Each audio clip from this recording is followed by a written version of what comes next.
पंजाब में जिस तरह से हमने देखा कि आम आदमी पार्टी की सरकार बन गई है, कई चुनावी वायदे उन्होंने किए थे, अब उसे पूरा करने का वक्त आ गया है।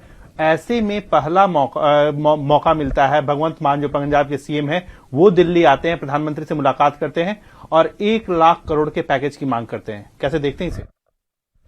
देखिए, एक मुख्यमंत्री, एक प्रधानमंत्री जिसे कोई भी मांग कर सकता है, इन दो लोगों के बीच का मसला है।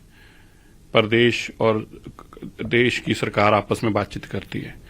बड़ा विषय यह है कि आज जो उन्होंने वादे किए थे, जिसमें तकरीबन 60,000 करोड़ रुपया जो है ईयरली एक्सपेंसेस हैं, जो अपार्ट फ्रॉम जो पहले कर्जा है पंजाब को, उसके अलावा, तो क्या अब वो ये वादे पूरे करने के लिए बहाना ढूंढ रहे हैं?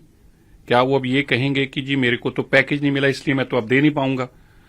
तो अगर तो वो पैकेज के साथ लिंक था तो फिर इससे बड़ा फ्रॉड नहीं हो सकता, क्योंकि अरविंद केजरीवाल और भगवंत मान जी बार बार ये कहते रहे हैं। जब मीडिया ने उनसे सवाल पूछे, आप जैसे मित्रों ने, तो उन्होंने कहा कि देखिए ये पैसे की जो बात है कोई दिक्कत नहीं है। अरविंद केजरीवाल की मैं आपको एक्सेस स्टेटमेंट बताता हूं। उन्होंने कहा कि मैं जब भी कोई काम करता हूं, मैं उसकी 1-1.5 महीना रिसर्च करता हूं, तब मैं को अनाउंसमेंट करता हूं।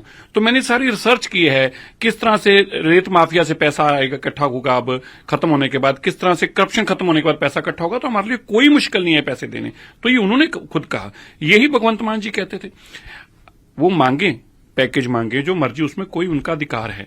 लेकिन अगर वो इस बहाने लगाना जा रहे हैं और अब ये कहेंगे लोगों को कि हमें तो पैसे मिले नहीं जी, इसलिए हम तो अब 1,000 माताओं को दे नहीं सकते, 300 यूनिट बिजली फ्री नहीं दे सकते।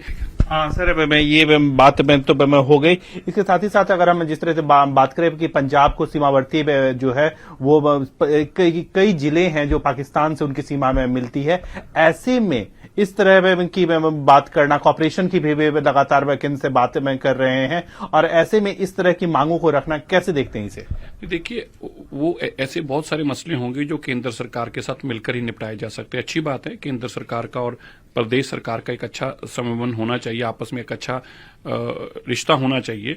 पंजाब बॉर्डर स्टेट है, और मैं ये भी कहूंगा कि केंद्र को भी बहुत सारी ऐसी चीजें हैं जो बॉर्डर के नाते पंजाब के साथ एडजस्ट करनी होंगी, चाहे जैसे गुजरात के साथ है, महाराष्ट्र, राजस्थान है, ये अलग हैं।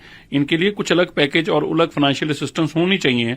और केंद्र सरकार की तरफ से जैसे बॉर्डर के किसानों को पैसे दिए जाते हैं, ऐसी चीजें अगर कोई आउटस्टैंडिंग है, बकाया है, तो वो भी देनी चाहिए। अच्छी बात है, वो केंद्र को भी उसको एडजस्ट करेगी। लेकिन देश के लिए प्रधानमंत्री जो कर रहे हैं, हम सबको याद रखना चाहिए कि गरीबों के घर तक फ्री जो सिलेंडर पहुंचाने का काम हो, चूल्हा पहुंचाने का काम हो, उनके वॉशरूम टॉयलेट बनाने का काम हो, उनको घर बनाकर देने का काम हो, अनेकों ऐसी घर घर तक अनाज पहुंचाने का, ऐसी अनेकों केंद्र सरकार द्वारा जरूरतमंद गरीब लोगों तक पहुंचाने की बात हो रही है और निरंतर उनको पहुंचाई जा रही है। इसलिए देश में अंदर सरकार बार बार आ रही है। लेकिन वो सारे काम तो केंद्र सरकार कर रही है। अब अगर आप उसके अलावा कुछ ऐसा करना चाहते हैं, तो अगर आप अफोर्ड करते हो तो करिए। लेकिन इस बहाने से मैं फिर कहूं कि बॉर्डर स्टेट है, इसका बहाना ढूंढकर आप लोगों को अब उन चीजों से वंचित करना चाहें जो वादे किए, ये गलत होगा।